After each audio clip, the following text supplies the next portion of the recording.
Guys, I don't think you understand what's about to go down.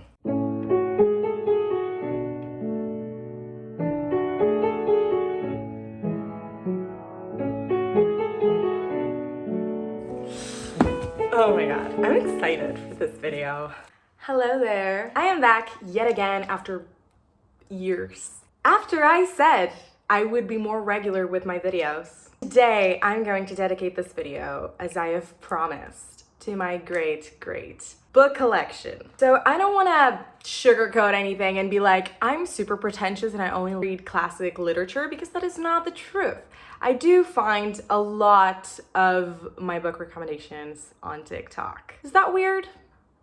No, because sometimes it does work. Other times, it's tricky. So throughout my childhood, I liked to read, but it gave me, I have a lot of migraines and headaches, and reading gave me a lot of that. And so I just didn't read that much as a child. But then I don't really remember the story. I was trying to remember it for this video. But the first book that got me into my book reading phase was, you know the book. Everyone knows this book.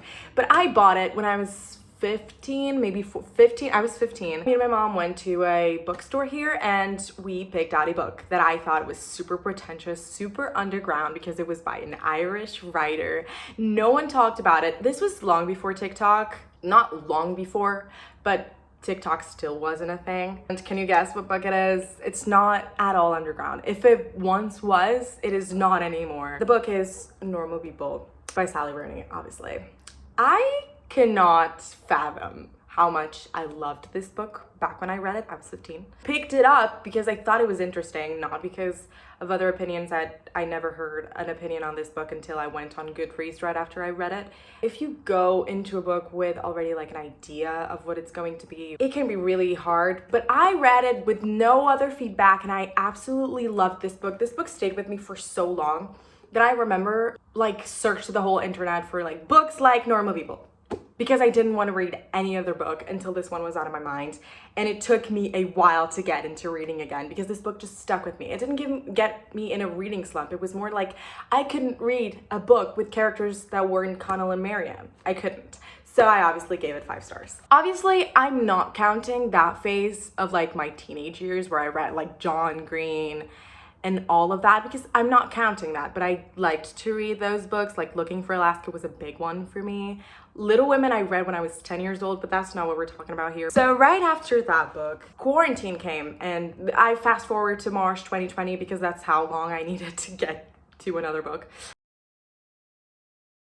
I did not read this book because I wanted to. I was in quarantine and this was a mandatory book for my high school class of Portuguese. And I had a presentation. You know, I'm an overachiever. I like to get straight A's, but I'm also a procrastinator. And so the presentation of this book was on the 25th March, and I started this book on the 24th. I read this book in a day. It's true. I don't usually do that. Mostly when I like a book, I like to keep it with me. I don't want it to finish. So I will stop and will think about it. But this book I really had no choice because I had to present it on the next day. However, I absolutely loved this book. The book that I'm talking about is Pride and Prejudice by Jane Austen. I absolutely love this book. I actually didn't read this book physically.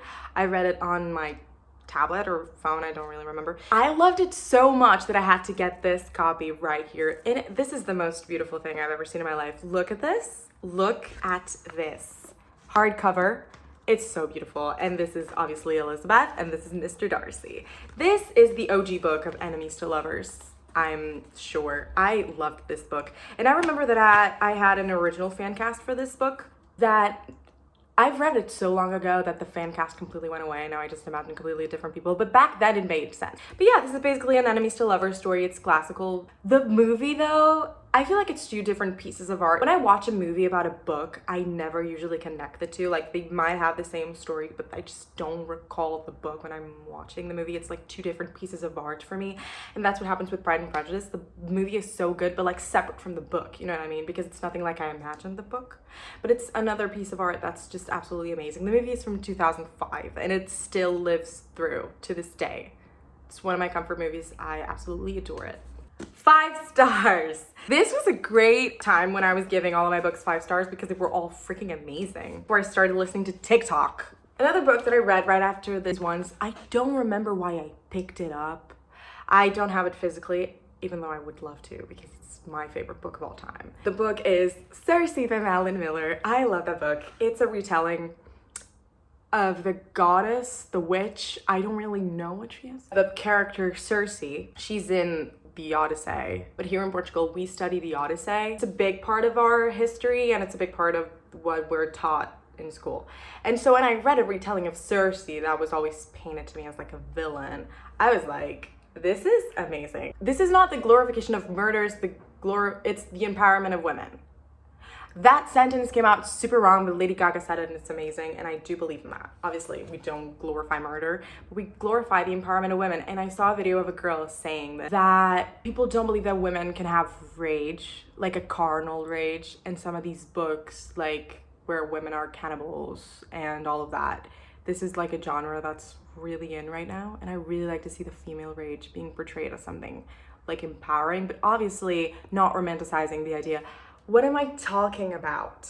So yeah, 5 stars for Circe. Right after that, I read The Great Gatsby by F. Scott Fitzgerald. What can I say about this book? It is overhyped. This is a copy of 1987. It is well written, not amazingly well written. And I feel like when I talk about this book to people, it's like a book either has really good writing and maybe not such a good plot, or a really good plot and maybe not so good writing. There are books that have both good writing and a great plot. This one had neither. I read it really fast. And I was like, this is a classical book supposed to mess with your brain. And maybe there are metaphors that I didn't get. I've talked to friends who love this book and, you know, they talk about the metaphors and little like Easter egg shit. I'm sorry. It was weird, and I don't even recall the story that well. I know that someone got run over by a car. I don't even know if that's a spoiler because I don't know who it was. I don't know if that's relevant. I don't remember anything about this book, and it was I give it 3 stars. Now we're getting into a TikTok favorite, and I'm sorry to disappoint you, but it is not one of my favorites. I mean, it is a really good book, don't get me wrong. Every day that passes, I like it a little bit more. I don't know if it's because I'm forgetting the story or everything, but like at the time, I didn't adore it with my whole life. The 7 Husbands of Evelyn Hugo. I read this last summer while I was on vacation. And let me tell you, I think one of the best things about this book is the characters. They stay with you. Mary Cameron. I love that kind of creating a fake universe of like famous people and the whole Hollywood stuff. I just love that. But I love this book nonetheless. I really love it. I love every single character is just so well written. I don't think I liked it as much as everyone else does though. Yeah, I give it 4.5 stars. Guys, I don't think you understand. I told you that Circe was my favorite book of all time, and it was at the time before I read this one. This book changed my life. I know the author is problematic or something. The book that I'm talking about is Where the Crawdads Sing. I remember that I bought this book because I heard about it once on TikTok, but like once, but it wasn't like very talked about.